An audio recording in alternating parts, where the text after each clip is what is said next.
Inside the courtroom, my father seemed proud. The 3 holiday houses in the Florida Keys are ours. My mother smiled. She doesn't deserve a cent. The judge opened my letter, skimmed it, then laughed hard. He said softly, "Well, this is interesting." They went pale. You know, sometimes, life throws you a curveball so hard it rattles your very soul. But what if that curveball is hurled by the people who are supposed to love you most?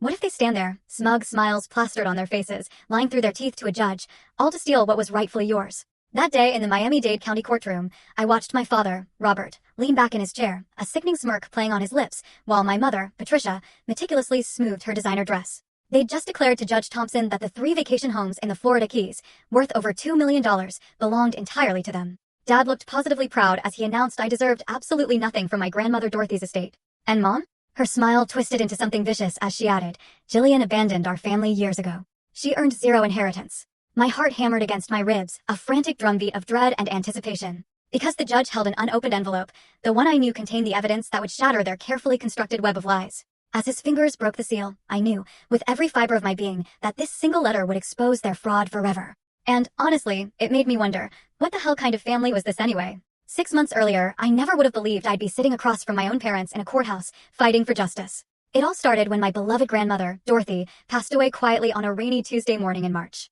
For 3 exhausting, but incredibly precious, years, I'd been her primary caregiver. While my parents lived their comfortable lives in Denver, visiting maybe twice annually and only bothering to call on holidays, I was there. Dorothy Thompson was 84, sharp as a tack until her final week. She'd raised me more than my own parents ever did, especially after my messy divorce a couple of years prior. When the doctor told me she had only days left, I took emergency leave from my job as a pediatric nurse at Jackson Memorial Hospital to stay by her side, around the clock. We spent those last precious hours talking about her life, her regrets, and her hopes for my future. The funeral was small, dignified, held at St. Mary's Catholic Church in Homestead.